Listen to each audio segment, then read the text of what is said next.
Hello everyone, मैं doctor Tanuja कुमारी आप सभी का स्वागत अपने यूट्यूब चैनल में करती हूँ। आज मैं आप लोगों से जनरलाइजेशन या जिसे हम सामान्यकरण कहते हैं और इसका इतिहास लेखन में क्या महत्व है, इसके विषय में आज के इस वीडियो में चर्चा करूंगी। सामान्यकरण के विषय में यदि हम बात करें तो यह खुद इतिहासकार के विवेक पर निर्भर करता है कि वो किन पक्ष को इतिहास के लेखन में अपनाते हैं।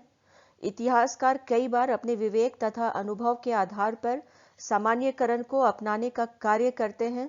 इतिहासकार का अपने जीवन का अनुभव भी इतिहास लेखन में महत्वपूर्ण भूमिका अदा करता है।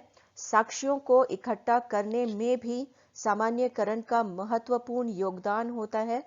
सजग मानसिक स्थिति या सजगता भी सामान्यकरण को अपनाने में या उसे उत्पन्न करने में अहम भूमिका निभाती है। सामान्यकरण जागृत मन तथा समय के संबंध से उत्पन्न होता है। हालांकि आलोचक जो हैं उनका अलग अलग राय सामान्यकरण को लेकर के हमारे समक्ष आता है। सामान्यकरण और इतिहास के मध्य एक बहुत ही महत्वपूर्ण संबंध है। सच तो यह है कि इतिहासकार जब इतिहास लेखन करते हैं तो उनके समक्ष सामान्यकरण एक महत्वपूर्ण साधन के रूप में उपस्थित होता है। इतिहास के संदर्भ में सामान्यकरण अत्यधिक महत्वपूर्ण हो जाता है, क्योंकि जब भी इतिहासकार किसी विषय पर इतिहास लेखन करना चाहते हैं तो उनके समक्ष अत्यधिक तथ्य उपस्थित हो जाते हैं और इन तथ्यों के मध्य इतिहासकार को चयन करना होता है। यहाँ पर इतिहासकार को इन विभिन्न तथ्यों में से कुछ तथ्यों का चयन करते समय यह ध्यान रखना होता है कि चयन के सिद्धांतों के अंतर्गत किसी महत्वपूर्ण तथ्य की अनदेखी न हो जाए। वास्तव में इतिहासकार के लिए सामान्यकरण के अभाव में घटनाओं या संस्थाओं के संदर्भ में किसी निष्कर्ष पर पहुंचना नितांत असंभव है। सामान्यकरण तथ्यों के बीच का संबंध है जो व्याख्या के आधार पर किसी निष्कर्ष पर पहुंचने में हमारी मदद करता है। अगर हम सामान्यकरण की प्रक्रिया को देखें तो इसके अंतर्गत सर्वप्रथम हम तथ्यों और आंकड़ों और प्रक्रियाओं को वर्गीकृत करते हैं और वर्गीकरण के पश्चात इनके मध्य क्या समानताएं रही हैं इसका तुलनात्मक अध्ययन करते हैं। क्या विशेषताएं रही हैं इस संदर्भ में अन्वेषण करते हैं और इस सभी के आधार पर निष्कर्ष पर पहुंचते हैं। सामान्यकरण वास्तव में विभिन्न तथ्यों को एक श्रृंखला में क्रमबद्ध करने की प्रक्रिया है। सामान्यकरण हम 3 स्तर के सामान्यकरण के विषय में यहाँ पे बात करते हैं और यहाँ फर्स्ट यदि बात की जाए निम्न स्तरीय सामान्यकरण के विषय में तो इसका तात्पर्य एक ऐसे सामान्यकरण से है जब हम किसी घटना या तथ्य को किसी निर्धारित प्रारूप में डालकर वर्गीकृत कर कालबद्ध करते हुए निष्कर्ष निकालते हैं। दूसरा है मध्य स्तरीय सामान्यकरण। सामान्यकरण के अंतर्गत मध्य स्तरीय सामान्यकरण का इतिहासकार उस समय सहारा लेते हैं जब वे किसी विषय के अध्ययन के क्रम में उसके विभिन्न तथ्यों के बीच के मध्य विद्यमान संबंध को खोजने का प्रयास कर रहे हों। और लास्टली व्यापक स्तरीय सामान्यकरण के विषय में यदि बात की जाए तो सामान्यकरण के अंतर्गत व्यापक स्तरीय सामान्यकरण में इतिहासकार समाज को प्रभावित करने वाले, समाज को जोड़ने वाले संभावित व्यापक सूत्रों, महत्वपूर्ण संबंधों और जानकारियों का अध्ययन करते हैं। व्यापक स्तरीय सामान्यकरण के अंतर्गत इतिहासकार निष्कर्ष पर पहुंचने के लिए एक युग के अंतर्गत समाज की राजनीतिक, सामाजिक, आर्थिक, सांस्कृतिक इन सभी का अध्ययन करते हैं। इतिहास लेखन में सामान्यकरण का महत्वपूर्ण स्थान है। घटनाओं की क्रमबद्धता के बाद एक श्रेष्ठ गवेषक सामान्यकरण के माध्यम से महत्वपूर्ण निष्कर्ष प्रस्तुत करता है। गवेषणा कार्य में सामान्यकरण का विशेष महत्व है। गार्डेनियर का कहना है कि सामान्यकरण ऐतिहासिक घटनाक्रम का मार्गदर्शक है। यह जटिल विषय को सरल, सुबोध तथा सुगम बनाने की प्रक्रिया है। इतिहास में सभी प्रक्रिया के अंतर्गत कुछ इस प्रकार के शब्दों का प्रयोग किया जाता है जो एक विशेष व्यवस्था की ओर संकेत करते हैं।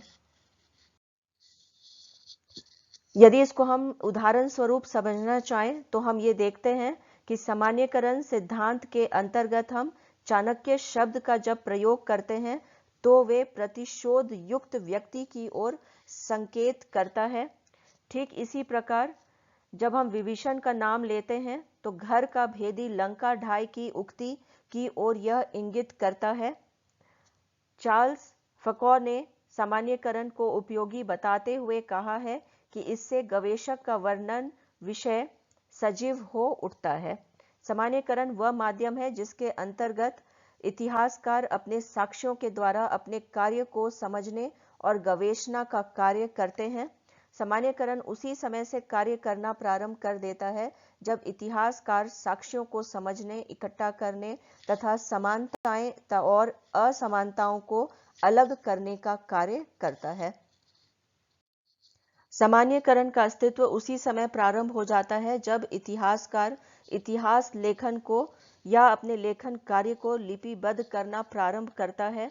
निम्न स्तर का सामान्यकरण उस वक्त होता है जब किसी भी ऐतिहासिक घटना को हम विभाजित या कालक्रम के अनुसार लिखने का कार्य प्रारंभ करते हैं।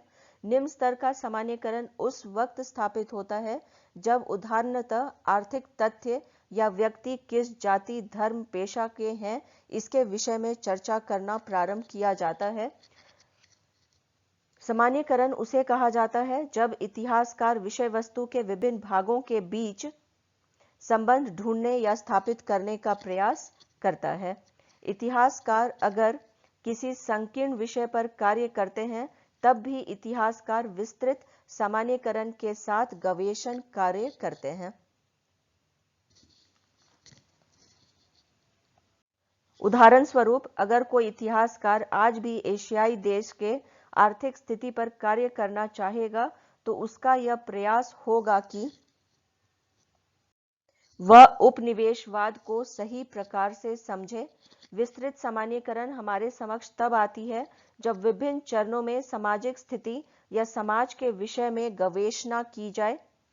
इतिहासकार जो विस्तृत सामान्यकरण को अपने कार्य में अपनाते हैं इनमें Karl Marx, Weber, Braudel, D Kosambi, R S. Sharma, Romila Thapar, Irfan Habib इत्यादि हैं। सामान्यकरण सुनिश्चित सभी इसे अपनाने का कार्य करते हैं या इसे अपनी रचना में अपनाने का कार्य करते हैं। सामान्यकरण का कई भाषाओं में समावेश पाया जाता है।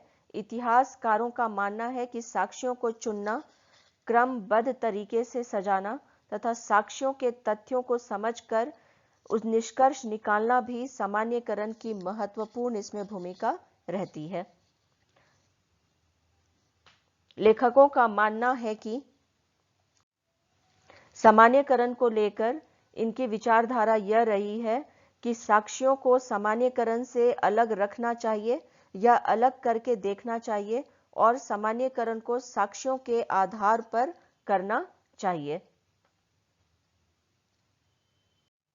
सामान्यकरण को लेकर लेखकों ने प्रतिक्रिया या विरोध भी जताया है।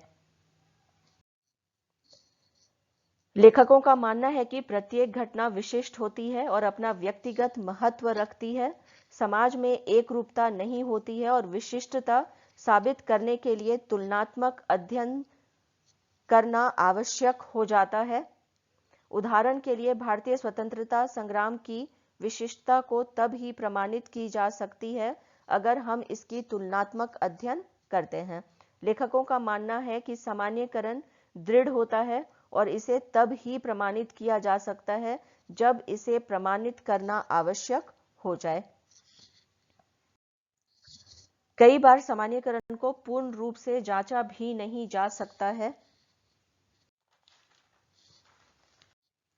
सामान्यकरण को साक्ष्यों के आधार पर अति सरल बनाने तथा कार्य कारण पर आधारित इसे लिखने का या इतिहास लेखन में इसके प्रयोग करने का भी हमें साक्ष्य प्राप्त होता है। इसी के साथ अपने इस चर्चा को यहीं पे विराम देती हूँ।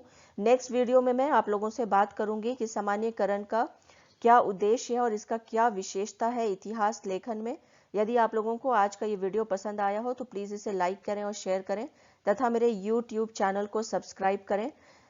हिस्ट्री राइटिंग या फिर हम कह सकते हैं कि इतिहास लेखन में सामान्यीकरण का बहुत ही इंपॉर्टेंट रोल होता है, और इसके बिना, क्योंकि बहुत विस्तृत है इतिहास लेखन का क्षेत्र, और इसके बिना कल्पना करना इतिहास लेखन का वह भी असंभव ही प्रतीत होता है।